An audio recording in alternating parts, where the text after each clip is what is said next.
Hey everybody, TCB here again. Today I'm going to share with you something I made a while ago. This is a 19-inch by 24-inch semi three-dimensional fiberglass plaque of Quisp, one of the best serial characters ever. This was based off his 1965 debut cereal box. I created it 13 years ago when my knowledge and skills on casting materials and techniques weren't nearly as where they are now.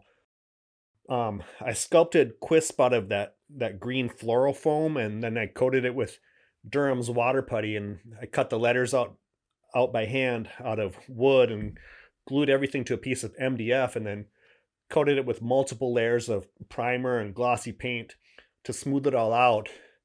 And then once that was done, I made a silicone mold of it. The original was completely destroyed when I took it out of the mold, but the mold was good enough to make a few castings out of, so I decided to cast them in fiberglass, even though I had never used that material before. So I just did as best I could. There ended up being a few wrinkles in the gel coat and a couple other little trouble spots, but overall it came out fairly decent, so I cast up a second one. But after that second pull, the mold started to break down and tear already because, again, I wasn't 100% sure what I was even doing. But after I patched and painted these castings, I thought they turned out pretty good. So I kept one and then I put the other one up on eBay. The buyer of it ended up being the guy that started Funko, and I heard that it hung in the offices there for a while, but he eventually sold the company and then he started to liquidate a bunch of his stuff. And it just so happened that one of my friends bought it off of him. So now I know where the second one is. The other day I was cleaning out a large trunk of mine I have in my workshop here, and I came across the original mold, and I wondered, maybe now that I have a little more understanding of the different molding and casting materials out there, that I might want to revisit this project. So I took the mold out, but I soon discovered that due to my haphazard way of storing it over the years, it was pretty dirty and there was a lot of warping and tears to it. So I straightened it out as best I could using a bunch of clamps and boards and stuff. And then I poured in some resin just to see what I could get out of it. I was actually able to get a decent usable casting of the Quisp character himself, but the letters and the background and everything were just unfortunately just too warped and damaged to do anything with, really. So I cut the Quisp out of that casting, and then I got a new board and glued him to it and then proceeded to start to recreate the original piece. This time around, though, instead of cutting out the letters by wood, I just decided to 3D print them. That wasn't really an option 13 years ago, so that was a huge time saver. I also printed out this little template that I could use to lay the letters out properly. The Quisp, though, he didn't lay perfectly flat on the board, so there was a lot of gaps and stuff between him and the board. So I ended up filling in those gaps with epoxy putty, and then I went through the arduous task of filling in all the imperfections with like glazing putty and primer. I probably did this like 7 or 8 times until everything was smooth and workable. And then once it was as good as I could get it, I gave it a couple layers of like a glossy spray paint to give it like a nice slick surface.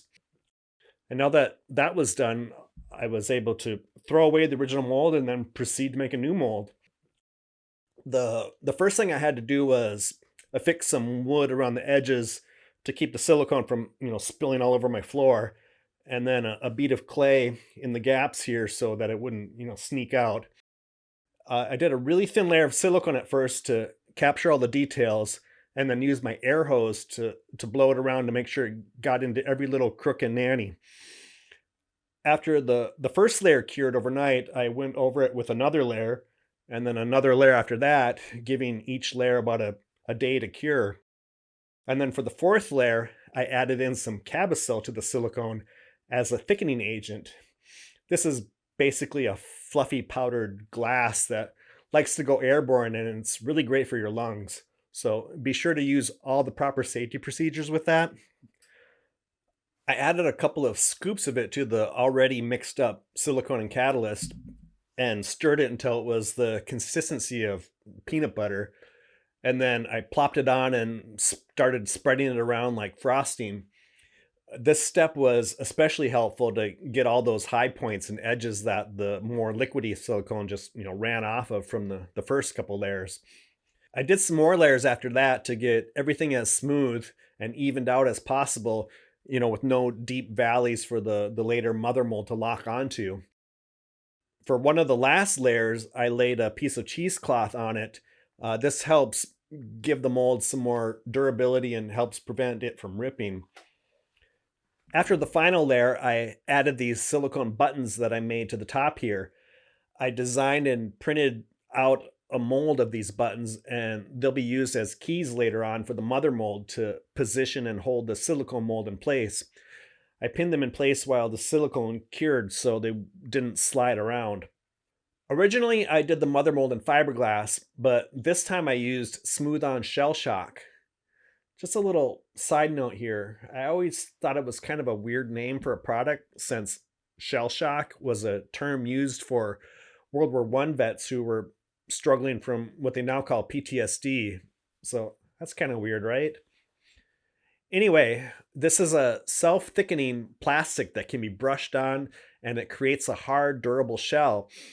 I got the slow cure, which has an 8-minute pot life and a 5-hour cure time to give myself plenty of work time. They also make a faster cure that has like a 3-minute pot life and a 60-minute cure time. And I probably could have gotten away with the faster cure speed. But I just brushed it on, making sure to get a really thick magic shell around the silicone mold. This gives the mold stability and helps keep everything in its proper shape. And then after it's completely covered, I added some cardboard tubes for the legs to help it sit evenly on the table when I flip it over. And now with everything cured, it was time to remove the prototype piece out and see what we got. This is indeed a way better mold than my previous one, so hopefully it'll give me many trouble-free pulls. Before I brushed in the resin, I did my little trick that I do for my other resin castings, and that's to pre-paint the mold. This is something I came up with a while ago as a way of getting paint to stick to resin and not having to use mold release. The paint actually becomes embedded with the resin, and it also gives a nice tooth for other paint layers to better adhere to. For the casting, I used Smooth On Smooth Cast 66D, which has a 7-minute pot life and a 60-minute cure time. This gave me plenty of time to brush it all around the mold and make sure to get every area covered. It's pretty watery for like the first 5 or 6 minutes, but then it starts to slowly kick in. It's not like an instant kick though, like some resins, so that's what makes it perfect for this purpose of being able to brush it on without, worrying about it suddenly kicking off in one spot. The initial layer was a little too thin, so I went and brushed on another layer. And then for the third layer, I added in some more of that Cabasil powder like I did with the mold. I added the Cabasil to the B side of the resin and got it to the consistency of like Play-Doh. And then once I added the A side, it's then, fluid enough that I can start brushing it in and really spread it around. Again, this is just a thickening agent that helps me spread the resin like a frosting and not just, pool up in the low areas. Now with the resin layers all cured, I filled the whole thing with an expanding foam for extra rigidity. For this, I use Smooth On's Foam It 3, which has an 18-time expansion rate. So for every square inch I'll pour, I'll get 18 square inches of foam. I'll just pour it all around and brush it into some of the spots it didn't get. And then after a few minutes, it starts to expand and fill up. After it's cured in about 20 minutes, I used my saw and cut off the excess muffin top here. And then I took my sander and flattened it out some more. Now I can take it out of the mold and see what I got. It came out really easily with just a little bit of effort, but it's not bad at all. It actually looked really good, and I'm quite pleased with it as there's no areas I need to patch or anything.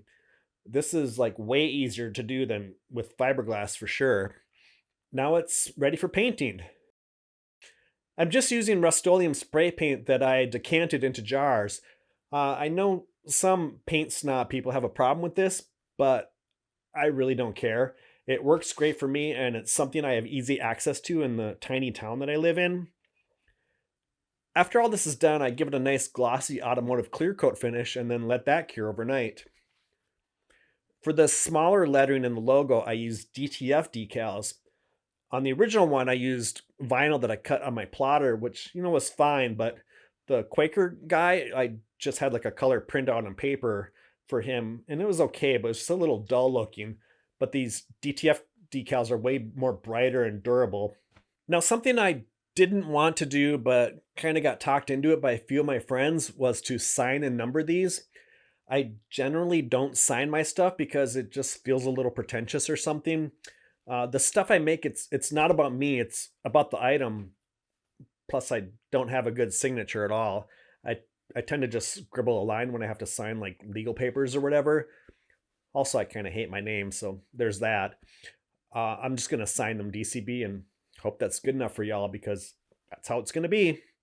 I'm limiting these to just 20 pieces, all hand numbered, because I don't want to get too crazy overwhelmed with them.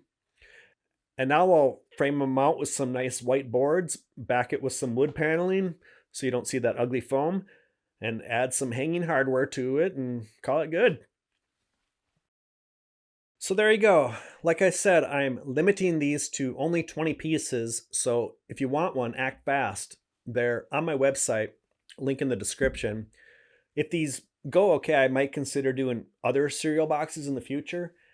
There's certain boxes that I personally would want to do, like Rice Crinkles or Grins and Smiles or Baron von Redberry or Jets, but I'm sure people would probably be more interested in Frankenberry or Freakies or Captain Crunch or something like that. So we'll see. Comment below on what boxes you'd like to see me make.